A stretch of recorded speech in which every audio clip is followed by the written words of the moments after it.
வாழ்க வளமுடன். வாழ்க வையகம், வாழ்க வையகம், வாழ்க வளமுடன். இன்று உடல்நலம் என்ற தலைப்பின் கீழ் ஹோமியோபதி மருத்துவ முறையில் உள்ள கேள்வி பதில்களை பார்க்கலாம். ஹோமியோபதியின் தந்தை டாக்டர் சாமுவேல் ஹனிமேன். அவர் எழுதிய ஹோமியோபதி மருத்துவ நூல் ஆர்கனான் ஆஃப் மெடிசின். இதுவே ஹோமியோபதி மருத்துவர்களுக்கு ஒரு பைபிள் போன்று ஆகும். ஹோமியோபதி மருத்துவ முறை உலகுக்கு அறிமுகமான ஆண்டு 1796.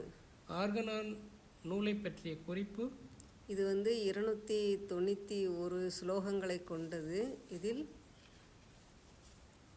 ஹோமியோபதி தத்துவங்கள், மருந்துகளின் குணங்கள், சக்தி, மருத்துவரின் கடமைகள், நோயாளிகளை பரிசோதிக்கும் முறை, நோய்க்குறிகளை அறியும் முறை, மருந்து பிரயோகிக்கும் முறைகள், நோயாளிகள் கடைபிடிக்க வேண்டிய பத்தியங்கள், எதிர்மறையான அலோபதி மருந்துகளின் தீமைகள் போன்றவை தெளிவாக குறிப்பிடப்பட்டுள்ளது. நமது உடல் ஆற்றலின் பங்கு. உயிராற்றலின் பாதிப்பே கட்டிகள் போன்ற நோய்க்குறிகள் என்பதை அறிந்து நோயின் சக்தியை விட அதிக சக்தி வாய்ந்த வீரிய மருந்தை கொடுத்து நோயை குணப்படுத்த வேண்டும். ஹோமியோபதியின் அடிப்படை தத்துவம் ஒத்ததை குணப்படுத்தும். சிமிலியா சிமிலிபஸ் கியூரண்டர், அதாவது லைக் கியூர்ஸ் லைக் என்பது ஹோமியோபதியின் தத்துவம். ஹோமியோபதி தத்துவத்தின் விளக்கம்: மொத்த குறிகளை நிவர்த்திக்க அதே போன்ற குறிகளை உண்டாக்கும் மூலிகைகளை பிரயோகிக்கும் போது அதே போல வேறொரு செயற்கை நோயை உண்டாக்கி இயற்கை நோயை நீக்குகிறது.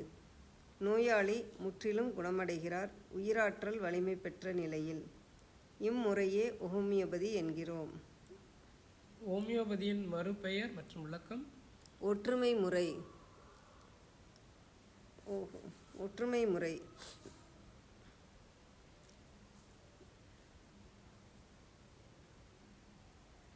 ஹோமியோபதி மருந்துகளின் குணம் செய்யும் ஆற்றலை நம் கண்களால் பார்க்க முடியாது. நோயை போன்ற குறிகளை அதே போன்ற குறிகளை சிமிலர் உண்டாக்க வல்ல மருந்துகள் மூலம் உயர்ந்த வீரியத்தில் கொடுக்கப்படும் பொழுது நோய் நிச்சயமாகவும் வேருடனும் முழுமையாக குணப்படுத்தப்படுகிறது. ஹோமியோபதி மருந்து எதிரடையான நிலையை தோற்றுவிப்பது இல்லை. எப்படி? அணுப்பிரமாணத்தில் கொடுக்கப்படுவதால் எதிரடையான விளைவுகளை கொடுப்பதில்லை. ஹோமியோபதி நோய் தீவிரம் அதிகம் என்றால் என்ன? மருந்து கொடுத்தவுடன் சில மணிக்குள்ளாகவே அதன் ஒற்றுமையான தன்மையால் இயற்கை குறிகள் அதிகமாகலாம். இதையே ஹோமியோபதி நோய் தீவிரம் அதிகம் என்கின்றோம். டாக்டர் ஹனிமேன் மொழிபெயர்ப்பு செய்த முதல் மருத்துவ நூல் 1790 டாக்டர் குல்லன் என்பவரின் மெட்ரியா மெடிக்கா என்ற நூலை மொழிபெயர்த்தார். அவர் மொழிபெயர்க்கும் பொழுது அறிந்த உண்மை: சின்கோனா என்ற மருந்து அதன் கசப்புத் தன்மையால் மலேரியாவை குணப்படுத்துகிறது. அந்த கூற்று அவரது மனத்திற்கு அதன் உண்மை தன்மையை அறிய தூண்டுகோலாக இருந்தது. மனிதனுடைய ஆரோக்கியத்தை முடிவு செய்யக்கூடிய ஆற்றல்கள்: உயிராற்றல், நோயாற்றல், மருந்தாற்றல். உடம்பில் எப்பொழுது நோய் வருவதில்லை?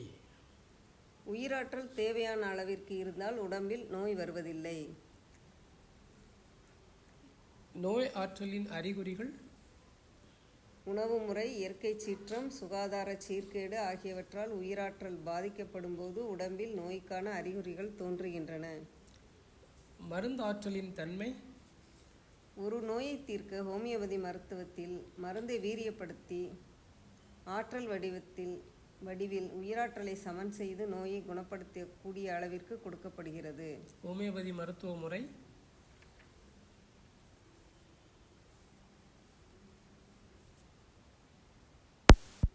ஹோமியோபதி மருத்துவ முறையில் உடல் நோய் அறிந்து சரியான மருந்தை தேர்வு செய்து நோயாளிக்கு கொடுத்து மனதை சரி செய்து பின் உடல் நோயையும் சரி செய்யப்படுகிறது. மருந்தை வீரியப்படுத்தும் முறை: பச்சையாக கிடைக்கும் மூலிகைகளை அல்லது மற்ற மருந்து பொருட்களை எடுத்து நன்கு அரைத்து சாறு பிழிந்து அந்த சாறு அளவிற்கு ஆல்கஹால் ஊற்றி வைத்துவிட வேண்டும். இதற்கு தாய் திரவம் அல்லது அடிப்படை மருந்து என்று பெயர். மருந்து வீரியப்படுத்தப்படும் வகைகள் 3 விதமான வகைகள்: 10 அம்ச வீரியம், 100 அம்ச வீரியம், 50 மில்லெசிமல் வீரியம். வீரியப்படுத்தப்பட்ட மருந்தின் சிறப்பு: வீரியப்படுத்தப்பட்ட மருந்து நோயுற்ற மனிதனின் சீவகாந்த குழப்பத்தை சரி செய்கிறது. சளியில் பாதிக்கப்பட்ட ஒருவருக்கு மூக்கிலும் கண்களில் நீர் வடியும் குறிகள் இருக்கும்போது கொடுக்கப்படும் மருந்து அல்லியம் சீபா. அல்லியம் சீபா என்பது எதை அடிப்படையாக கொண்டு தயாரித்து சளி பிடித்தவருக்கு கொடுக்கப்படுகிறது? வெங்காயத்தை தகுந்த வீரியத்தில் தயாரித்து சளி பிடித்தவருக்கு கொடுக்கிறார்கள். ஹோமியோபதி மருத்துவத்தின் சிறப்பு அம்சங்கள்: மனிதனின் தனித்தன்மைக்கேற்றாற்போல் மருந்து தேர்வு செய்யப்படுகிறது. பின்விளைவுகள் ஏற்படுவதில்லை. மனதை அடிப்படையாக வைத்து மருந்து கொடுக்கின்றனர். விரைவாக, இதமாக, முழுமையாக குணப்படுத்துகிறது. வாழ்க வளமுடன். நன்றி. வாழ்க வளமுடன். மீண்டும் அடுத்த பதிவில் சந்திக்கலாம்.